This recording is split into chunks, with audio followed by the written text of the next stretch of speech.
Assalamualaikum warahmatullahi wabarakatuh.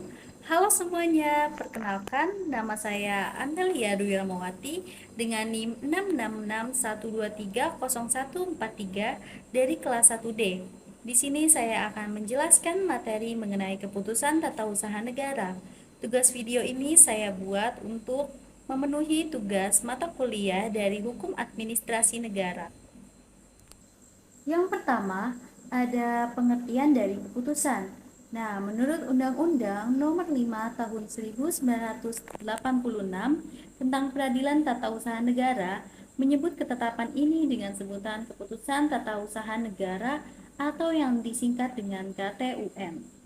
Adapun yang dimaksudkan dengan keputusan atau ketetapan AN berdasarkan ketentuan pasal 1 angka 3 UU 05 tahun 1986 Undang-Undang Peratun adalah suatu penetapan tertulis yang dikeluarkan oleh badan atau pejabat tata usaha negara yang berisi tindakan hukum tata usaha negara berdasarkan peraturan perundangan yang berlaku, bersifat konkret, individual, dan final yang menimbulkan akibat hukum bagi seseorang atau badan hukum perdata.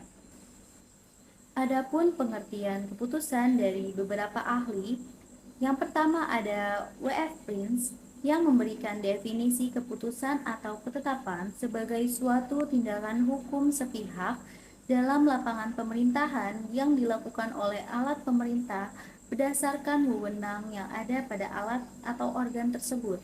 Yang kedua ada dari Utrecht yang menyatakan bahwa ketetapan adalah perbuatan hukum bersegi satu dalam lapangan pemerintahan dalam arti sempit, dilakukan oleh alat pemerintahan dalam arti yang luas berdasarkan kekuasaan istimewa. Yang ketiga, ada Van der Pot, di mana beliau menyatakan bahwa ketetapan adalah perbuatan hukum yang dilakukan alat-alat pemerintahan, pernyataan-pernyataan kehendak alat-alat pemerintah itu dalam menyelenggarakan hak istimewa dengan maksud mengadakan perubahan dalam lapangan perhubungan hukum. Lalu, ada keputusan AN merupakan perbuatan hukum publik bersegi satu yang dilakukan oleh alat AN untuk menyelenggarakan kepentingan umum. Keputusan dalam bahasa Belanda itu disebut dengan Beschikking, di Prancis disebut dengan Acte Administratif, dan di Jerman dinamakan Verwaltungssache. Nah, Utrecht ini menerjemahkan dengan istilah ketetapan, sedangkan Kuncoro Purbopranoto menyebutnya itu dengan istilah keputusan. Nah, selanjutnya ada unsur-unsur keputusan. Unsur-unsur utama keputusan tata usaha negara itu dirumuskan dalam pasal 1 angka 3 Undang-Undang Peratun, yaitu penerapan tertulis yang dikeluarkan oleh badan atau pejabat tata usaha negara. Yang kedua, berisi tindakan hukum dalam bidang tata usaha negara. Yang ketiga, berdasarkan peraturan perundang-undangan yang berlaku. Yang keempat, bersifat konkret, individual, dan final. Serta yang terakhir ada menimbulkan akibat hukum bagi seseorang atau badan hukum perdata. Nah, kalau kalian bisa lihat dari tabel di sini, di situ ada keputusan atau ketetapan di mana dia itu menghasilkan yang dimana ada akibat hukum yang ditimbulkan, yaitu ada keputusan positif dan keputusan negatif.